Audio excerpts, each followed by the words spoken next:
Hi hello வணக்கம் நண்பர்களே. நம்ம நீண்ட நேரம் குளிப்பது பல்வேறு ஆரோக்கிய பிரச்சனைகளை ஏற்படுத்தும் என சொல்றாங்க.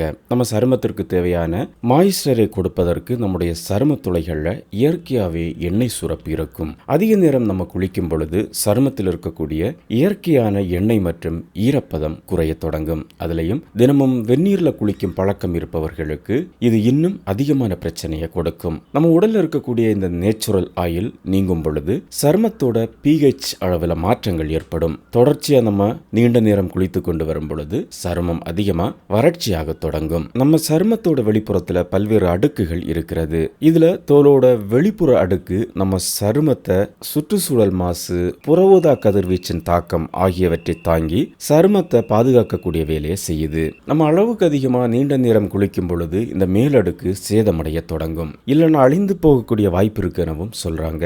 இதனால புறஊதா கதிர்வீச்சு மற்றும் பிற தாக்கங்களால தோல் அரிப்பு, அழற்சி, எரிச்சல் போன்ற பல்வேறு சரும பிரச்சனைகளும் ஏற்படுது. நம்ம சருமத்தை பாதுகாப்பதற்கு பல்லாயிரக்கணக்கான நுண்ணுயிரிகள் இருக்கும். நம்ம அதிகமாக குளிக்கும் பொழுது இந்த நுண்ணுயிரிகளின் அளவு குறைய தொடங்கும். நம்ம அடிக்கடி சோப்பு போட்டு சருமத்தை தேய்த்து குளிக்கும் பொழுது சருமத்தில் இருக்கக்கூடிய நன்மை செய்யக்கூடிய பாக்டீரியாக்கள் தொடர்ந்து அழிக்கப்பட்டு சருமம் மிக வேகமா பாதிப்புக்குள்ளாகும். அதுபோல குளிக்கும் பொழுது அதிக நேரம் உட்கார்ந்தபடி குளிப்பவர்களுக்கு கழுத்து, முதுகு பகுதியை சுற்றியுள்ள தசைகளை பாதிக்க தொடங்கும். இது தசைப்பிடிப்பு மற்றும் வலியை ஏற்படுத்தும். இது அசௌகரியம் மற்றும் நாள்பட்ட பிரச்சனைகளையும் ஏற்படுத்தும். நம்ம குளிக்கக்கூடிய தண்ணீர்ல குளோரின், புளூரைடு, வேறு பூச்சிக்கொல்லி ரசாயனங்கள் இருக்கக்கூடும். இந்த தண்ணீர்ல நீண்ட நேரம் நம்ம குளிக்கும் பொழுது சருமம் சம்பந்தப்பட்ட பிரச்சனைகள் ஏற்படும். தினமும் அதிக நேரம் குளிக்கும் பொழுது உடலோட நோய் எதிர்ப்பு மண்டலமும் பலவீனம் அடையும் என சொல்லப்படுது. நோய் எதிர்ப்பு மண்டலத்தில் இருக்கக்கூடிய ஒரு சில நுண்ணுயிரிகள்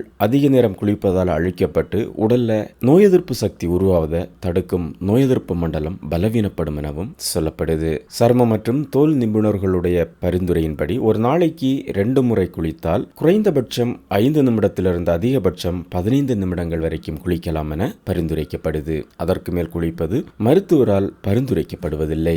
அதனால நீங்க அதிக நேரம் குளிப்பவர்களாயிருந்தா இந்த விஷயத்தை கவனத்தில் கொள்வது நல்லது.